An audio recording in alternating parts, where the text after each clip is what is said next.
আজকে জানেন আপনারা যে আজকে আরাফার দিন এবং হাজিরা আলহামদুলিল্লাহ আজকে আরাফার মাঠে সমবেত হয়েছে এবং এই দিন সংক্রান্ত কিছু কথা বলে আমি সামনে দিকে যাচ্ছি। প্রথম যে বিষয়টা বলবো যে এই দিনটার কসম আল্লাহ পাক কোরআনে করেছেন, এটা একটু আগে আমি বললাম, শাহিদি ওয়া মাশহুদ ওয়াল ফাজরি ওয়া লায়ালিন আশর ওয়াশ শাফঈ ওয়াল ওয়াতর, জোর এবং বিজোরের কসম। এখানে জোর বলতে বোঝানো হয় কুরবানির ঈদকে, অর্থাৎ এই যেটা ঈদ উল আজহার দিন, আর বিজোর বলতে বোঝানো হচ্ছে এই আজকের দিনটাকে, আরাফার দিন। আর ওয়াশাহিদ মানে জুমআ, মাশহুদ মানে আরাফা। কোরআনের মধ্যে আল্লাহ পাক এই আরাফার দিনকে কেন্দ্র করে শপথ করেছেন। নিঃসন্দেহে আল্লাহ যে বিষয়টাকে নিয়ে শপথ করবেন এটা সবচেয়ে বেশি মূল্যবান জিনিসের অন্তর্ভুক্ত হয়, তাই নয় কি? এটা বোঝার বাকি নেই, এই জিনিসটা আমাদের জন্য অনেক অনেক বেশি গুরুত্বপূর্ণ। আরেকটা ফজিলত হচ্ছে কাতাদা রাদিয়াল্লাহু আনহু, আবু কাতাদা রাদিয়াল্লাহু আনহু থেকে বর্ণিত আছে সহিহ মুসলিমের 1162 নম্বর হাদিসে নবী করিম সাল্লাল্লাহু আলাইহি ওয়াসাল্লাম বলেছেন, যে ব্যক্তি আরাফার দিনে সওম রাখবে, রোজা রাখবে, হজ করতে এসেছে, হাজি নয় এমন ব্যক্তি, হাজিদের জন্য নয়, বাইরে যারা আছে আমরা তাদের জন্য, যে ব্যক্তি আজকের দিনে সওম রাখবে তার পূর্ববর্তী 1 বছর এবং পরবর্তী 1 বছরের গুনাহ আল্লাহ পাক মাফ করে দিবেন ইনশাআল্লাহ। আর এই দিনটাকে নিয়ে, রোজা নিয়ে অনেক কনফিউশন আমাদের মধ্যে চলে আসছে এখন, আজকে রাখবো না কালকে রাখবো ইত্যাদি। হাদিসের মধ্যে ইয়াউমুল আরাফা শব্দ এসেছে, আরাফার দিনে সওমের কথা এসেছে, ইয়াউমুত তাসি বা নবম দিনের কথা আসে নাই। এটা নিয়ে যদিও বা উলামায়ে কেরামের মধ্যে ইখতিলাফ লক্ষ্য করা যাচ্ছে, সবচেয়ে বেস্ট ডিসিশন হচ্ছে আজকেও রাখি কালকেও রাখি, সিম্পল সলিউশন। আজকেও রাখেন, আগামীকালকেও রাখেন, ইনশাআল্লাহ আপনি পুরোটা নেকি পেয়ে যাবেন ইনশাআল্লাহ। তবে আমার মত আজকের দিনে রোজা রাখাটাই আরাফার সওম, এটা আমার ব্যক্তিগত মত। যদি এর সাথে কেউ দ্বিমত পোষণ করেন আমি তার সাথে যুদ্ধ করতে যাব, ঠিক আছে? এরপরে আসি,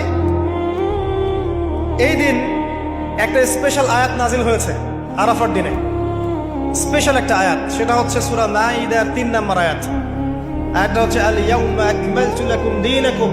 নবী করিম সাল্লাল্লাহু আলাইহি ওয়াসাল্লাম বিদায় হজের ভাষণ দিলেন, আল্লাহর পক্ষ থেকে আয়াত নাজিল হলো, আল ইয়াউমা আকমালতু লাকুম দীনাকুম, আজকের দিনে আমি তোমাদের উপরে দিন ইসলামটাকে কামেল করে দিলাম। কামেল মানে কি?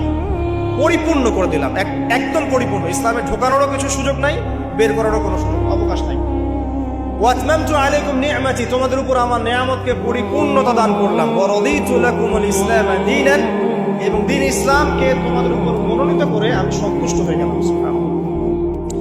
এটা কিন্তু একটা কনক্লুসিভ আয়াত, মানে দীর্ঘ 23 বছর নবী সাল্লাল্লাহু আলাইহি ওয়াসাল্লাম স্ট্রাগল করেছেন, দিন প্রচার করেছেন, প্রসার করেছেন, প্রতিষ্ঠা করেছেন। এরপর আল্লাহ পাক একটা কনক্লুসিভ আয়াত নাযিল করে এই দিনটার মধ্যে একটা ইতিবাচক ভূমিকা টেনে দিলেন। অতএব এই দিনটা খুশির, এই দিনটা আনন্দের এবং এই দিনটা ইবাদতের, উদযাপন করার, এটা আমাদের সংস্কৃতি। আমি এর বিষয়ে একটু পরে কথা বলছি ইনশাআল্লাহ। এরপরে চলে আসেন, আজকের দিনে একটা দুটো দোয়া আপনারা করবেন স্পেশালি। একটা হলো তাকবীর, যেটা আমরা দেই, আল্লাহু আকবার আল্লাহু আকবার লা ইলাহা ইল্লাল্লাহ আল্লাহু আকবার আল্লাহু আকবার ওয়ালিল্লাহিল হামদ, এবং আইয়ামে তাশরিকের শেষ পর্যন্ত, মানে ঈদুল আজহার 3 দিন পর্যন্ত এটা পড়তেই থাকবেন ইনশাআল্লাহ তাআলা। আর সকল নবীগণের একটা শ্রেষ্ঠ দোয়া আছে, যত নবী ছিলেন পৃথিবীতে তারা সবাই যত দোয়া করেছেন তার মধ্যে একটা দোয়াকে শ্রেষ্ঠ বলা হয়। শিখিয়ে দেবো কোনটা? সেটা হলো লা ইলাহা ইল্লাল্লাহ ওয়াহদাহু লা শারীকা লাহ লাহুল মুলক ওয়া লাহুল হামদ ওয়া হুয়া আলা কুল্লি শাইইন কাদির। এই দোয়াটা দিনে যে ব্যক্তি 100 বার পড়বে, দিনে যে ব্যক্তি 100 বার পড়বে, ওই দিন আল্লাহর লিস্টে ওই ব্যক্তি ছাড়া বেশি আমলকারী কেউ হতে পারবে না। তবে সেই ব্যক্তি ব্যতীত যে এর চেয়ে বেশি পড়েছে, কেউ 200 300 500 পড়েছে, তখন সে বেশি র্যাঙ্কিংয়ে শীর্ষে চলে যাবে আর কি। মিনিমাম 100 বার। আরও ফজিলত হচ্ছে 100 বার যদি আপনি পড়েন, ওই দিন শয়তান আপনাকে স্পর্শ করতে পারবেন ইনশাআল্লাহ, এবং আপনার আমলনামা থেকে 100 গুনাহ মিটিয়ে ফেলা হবে, 100 নেকি লিখে দেওয়া হবে ইনশাআল্লাহ। অতএব আজকে আমরা এই দোয়াটা পড়তে পারি, লা ইলাহা ইল্লাল্লাহ ওয়াহদাহু লা শারীকা লাহ লাহুল মুলক ওয়া লাহুল হামদ ওয়া হুয়া আলা কুল্লি শাইইন কাদির। এরপরে আসেন, এই দিন একটা ফজিলত হচ্ছে, আজকের দিনটা হচ্ছে হজের দিন, হজ আকবরের দিন। আমরা অনেকেই হজটাকে তুচ্ছ মনে করি, অনেকের সামর্থ্য আছে কিন্তু হজ করতে যাই না। আছেন এমন মানুষ? দুনিয়ার চাকচিক্য নিয়ে ব্যস্ত আছে, কিন্তু হজ ফরজ হয়ে গেছে সেই কবে হজ করতে যাই না। মনে করি মেয়ের বিয়ে দিয়ে শেষ বয়সে যাব, তাই না? অথচ হজ করতে হয় ইয়াং বয়সে। যদি সামর্থ্য থাকে ইয়াং বয়সে হজ করতে হবে।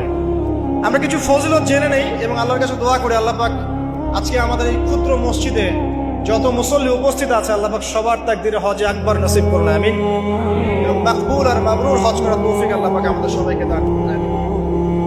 একটা হাদিস আছে, বুখারী মুসলিম দুইটা কিতাবে এসেছে, যে যে ব্যক্তি মান হাজ্জা লিল্লাহ, যে ব্যক্তি শুধু আল্লাহর জন্য হজ করলো, ওয়ালাম ইয়ারাফুস ওয়ালাম ইয়াফসুক, এবং হজের মধ্যে কোনো প্রকার ফাহেসা কাজ করে নাই, অশ্লীল কোনো কাজ করে নাই, কোনো ফাসাকি কাজ করে নাই, সে ব্যক্তি ওই দিনের মতো নিষ্পাপ হবে। ওয়ালাদাতহু উম্মুহু, কোন দিন? ইয়াউমু ওয়ালাদাতহু উম্মুহু, যেদিন তার মা তাকে জন্ম দিয়েছে।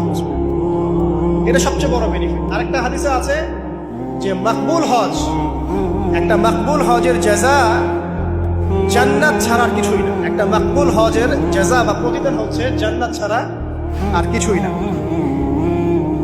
একটা হাদিস পড়লাম গতকালকে, সেটা হলো নবী করিম সাল্লাল্লাহু আলাইহি ওয়াসাল্লাম বলছেন এই উম্মতকে লক্ষ্য করে, তোমাদের যাদের হজ করার সামর্থ্য আছে এবং যাকে কঠিন কোনো রোগ আক্রমণ করেনি, 1, 2, যাকে কোনো অত্যাচারী শাসক বাধা দেয়নি, 2, এবং 3, যার আর্থিক সামর্থ্য আছে, গরিব মিসকিন না, আর্থিক সামর্থ্য আছে, 3টা শর্ত